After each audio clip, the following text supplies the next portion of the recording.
저는 아까 앞에서 소개해 주신 것처럼 한국 무용을 전공했었습니다. 저 가운데 있는 제일 예쁜 무용수가 접니다. 화면에 웃는 모습 보입니다. 네. 이렇게 무용가 생활을 한 25년 이상 했던 것 같고요. 제 옆에 여기 동그라미 있는 친구가 있는데 혹시 제 후배예요.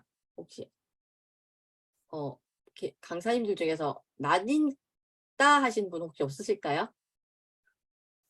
어, 힌트를 하나 드리겠습니다. 이 무용수도 무용수에서 다른 직업을 가지게 되었습니다. 그 직업은 배우라는 직업을 가지게 되었고요. 이 친구가 영화를 찍어서 상도 받은 멋진 친구인데요. 이 친구가 출연한 영화 제목 맞추는 걸로 제가 퀴즈를 하나 내도록 하겠습니다.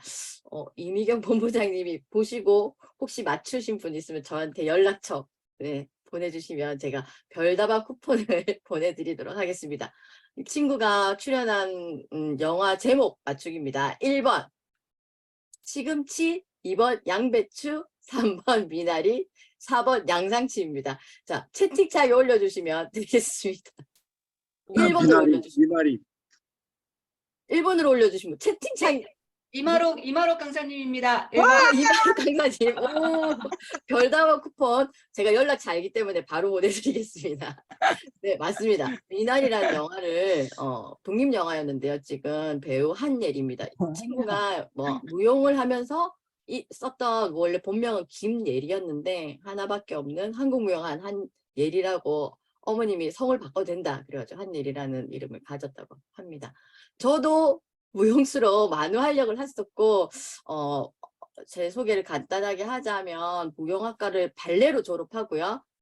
한국무용으로 대학원을 졸업하고요. 무용원 원장을 하고 20년간 무용가로 활동하고 교육가로도 이제 입시 무용도 하고 대학도 보내고 하는 무용가로도 하고 안무가로도 제가 오페라 안무를 해서 지금 부산에서도 공연하고 있는 오페라 안무도 했었던 경험이 있습니다.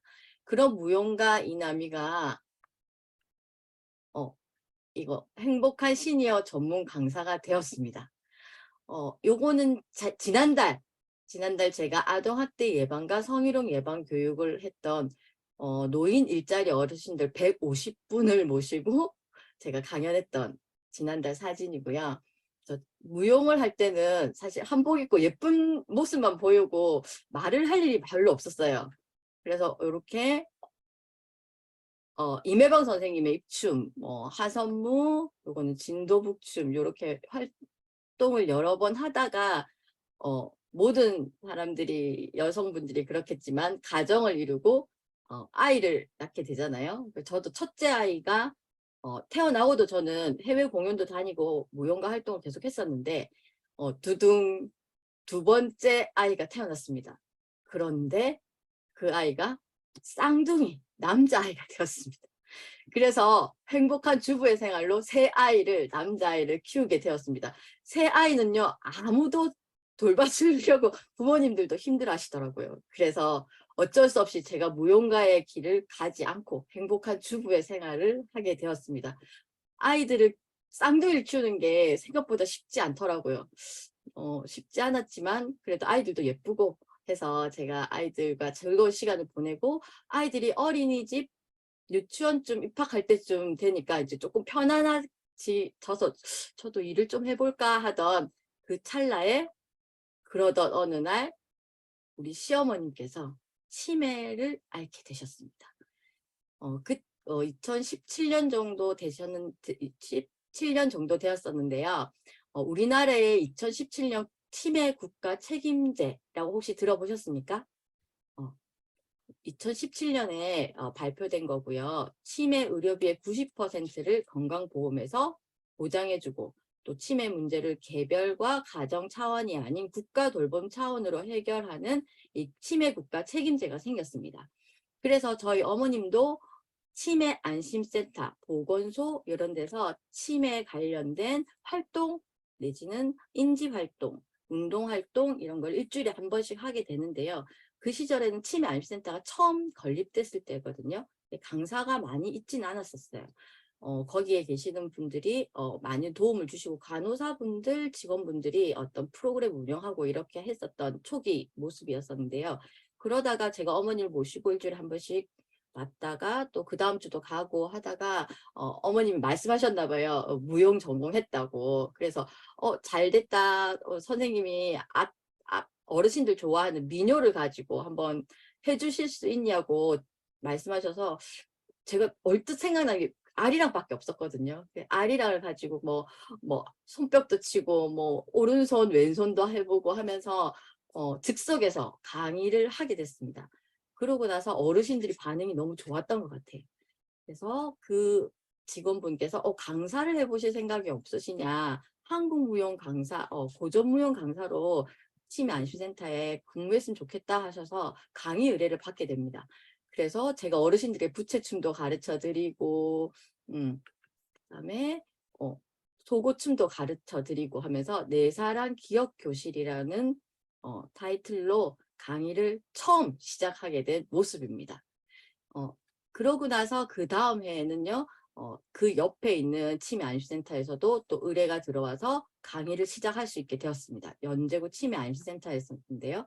그때는 코로나가 시작됐었어요. 코로나가 시작되었는데도 어르신들이 마스크를 쓰고 강의를 할 수 있는, 뛰어가지고 소수의 인원은 할 수 있는 그런 여건이 되어서 제가 동래구 연제구 치매 안심센터의 운동 강사, 고전무용 강사로 활동을 했었습니다.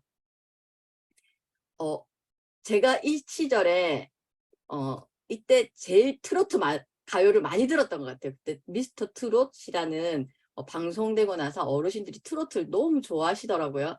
민요뿐만 아니고 이제 트로트를 막 섭렵하기 시작했어요. 부르기도 하고 제가 아마 일생일 때 가장 트로트를 많이 찾아보고 들었지 않았나 싶은 생각이 듭니다. 그러던 중에 운동 강사로 국가에서 국민건강보험공단에서 운동 강사, 건강백세 운동 강사를 모집한다는 공고를 알게 되고 저도 거기에 지원하게 됩니다. 그런데 이때 비대면 교육을 해라고 비대면 교육이 가능한 강사를 뽑는다고 하더라고요. 그런데 제가 사실 뭐 체대를 나온 것도 아니고 제가 할 수 있는 운동이 별로 없어서 제가 학교 때 배웠던 발레, 스트레칭, 홈 스트레칭으로 지원하게 됩니다. 그러고 나서 비대면으로 보건소에서 또 건강백세 운동 강사로 이제 3번째 강사로 생활을 하게 됩니다. 그러던 중 운동 강사, 치매 안심센터에서 몸을 움직이는 강사, 동적인 강사를 하다가 다른 분야의 강의도 좀 해서 어르신들 도움을 주고 싶다라는 생각을 하고 있던 차에 저에게 민요춤을 배우셨던 이마록 연구원님께서 소개해 주셔서 한국강사교육진흥원에 제가 단톡방에 초대가 되게 됩니다. 그래서 좋은 강의를 많이 듣다가 어느 날 여기서 인권교육 강사 양성과정을 한다고 하시더라고요. 그건 또 뭘까라고 고민하면서 제가 그때 강의를 들었던 것 같아요. 지금 여기 계신 조순 코치님 저랑 같이 들었었던 기억이 나는데요. 그래서 인권교육 지도사를 가지고 노인학대, 노인인권, 아동인권, 또 장애인인권, 다문화인권 교육을 매주 1시간씩 듣고 인권교육 강사로 이제 4번째 강의를 시작하게 되었습니다. 동적인 강사에서 이제 정적인 강사로 전향하게 된 계기가 한국강사교육진흥원이었다고 생각합니다. 그래서 이 인권교육 지도사를 사실 제가 인권의 지도사로 어떤 교육을 나갈 계획을 가지고 이 자격증을 딴 건 아니었었거든요. 정적인 이런 강의, 인권교육은 어떤가 궁금증으로 이 교육을 시작했었는데 제가 디지털 배움터 강사를 하고 있는 복지관에서 담당자분과 대화를 나누던 중에 옆에 다른 부서 담당자께서 노인인권 강사님이 시간이 안 돼서 큰일 났네, 다음 주인데 어떻게 섭외하지 하는 얘기를 얼핏 듣게 된 거예요. 그래서 제가 귀를 쫑긋하고 혹시 노인인권 강사님 필요하시면 제가 해도 될까요? 하고 제가 겁도 없이 제안을 했는데 네 감사합니다. 자격증 있으면 보내주세요. 그런데 이걸 보낼 거예요, 제가. 그래서 노인인권 강의를 하게 되었습니다. 이제 네 번째 강의를요, 여기 보시면 거제종합사회복지관에서 인권 강의, 노인 인권 강의를 하고, 저는 몰랐는데 복지관마다 인권 강의가 부서마다 다 있더라고요. 봉사자 인권, 노인 인권, 또 뭐 활동가 인권, 뭐 여러 분야에 그 해에 작년에 거기 인권 교육을 제가 혼자 다 했습니다. 그러고 나서 또 이마록 선생님, 연구원님께서 소개해준 부산의 또 다른 기관에서 또 노인 학대 예방 교육 할 수 있는 강사 있냐고 해서 추천해 주셔가지고 또 거기서도 노인 학대 예방 교육을 하게 되었고요.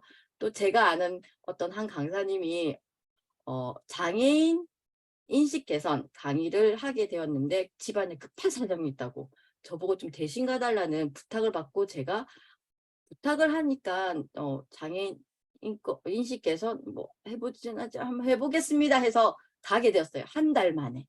그런데 웬걸 부산 지방보훈청 120분이 계시는 거예요. 120명이라 말 안 했거든요. 120명이라고 했으면 저 아마 안 했을 겁니다. 그런데 제가 열심히 준비해서 가고 유튜브도 보고 뭐 강의도 듣고 아마 보내주신 PPT 자료와 녹화본을 거의 10번 이상 들었던 것 같아요. 뭐 들어보고 녹음도 하고 막 이래서 준비했던 그 생각이 나는데요. 그러고 나서 올해도 이 보훈청에서 다시 장애인 인식 개선 강의를 하게 되었습니다. 여기 복지관도 마찬가지고요. 두 번째, 세 번째 계속 강의를 하게 되었던 계기가 이 한국강사진흥원에서 받은 인권 교육 자격증부터 시작되었던 것 같습니다.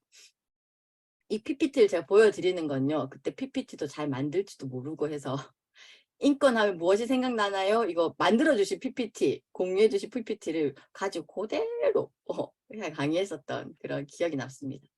자, 저에게 의미 있는 숫자, 이제 꼭 미꿈씨 15분을 가지고 얘기한 건 아닌데요. 15라는 숫자와 700이라는 숫자가 저에게 의미가 있는 숫자로 다가왔습니다.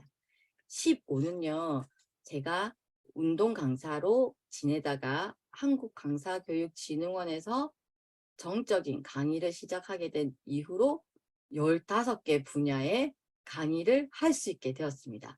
여기 보시는 모든 15개 강의 콘텐츠는 제가 작년에 모두 갔던 교육들입니다. 네. 웰다잉은 올해 갑니다. 다음 달에 예약된 강의고요. 15개로 확장되는 계기가 되었습니다. 그리고 옆에 700시간은요. 제가 작년에 학교 아이들 초등학교 뭐 이렇게 교육 빼고 시니어 교육만 700시간, 작년 한 해 시니어 교육만 700시간 하게 되어서 이제 700이라는 의미 있는 숫자를 말씀드리고 싶었고요. 그리고 디지털 배움터에서도 한국정보진흥원에서 부산에서 한 명 받는 우수 강사상도 작년에 획득하게 되었습니다. 제가 작년에 정말 좋은 일이 많았던 것 같아요. 네. 이렇게 예쁜 무용만 하고 말도 못하고 있던 제가 이렇게 120명, 150명 앞에서 강의를 할 수 있었던 것은 한국강사교육진흥원의 많은 교육들을 들으면서 제가 많이 성장하고 발전될 수 있었던 것 같습니다. 간절함이 없는 꿈은 꿈이 아니고 희망사항에 불과하다는 탈무드 이야기처럼 간절함으로 제가 문을 두드렸고 그 문을 두드리고 배움으로 제가 꿈을 이루어냈던 것 같습니다. 간절함으로 배움의 문을 두드리면 꿈을 키우고 실천하는데 하시는 여러분이 되시길 바라는 마음에서 제가 준비한 강의는 여기까지 마치겠습니다. 귀한 시간 내어주셔서 너무 감사하고요. 부족하지만 미래를 꿈꾸는 그리고 매일매일 성장하는 강사 이남희였습니다.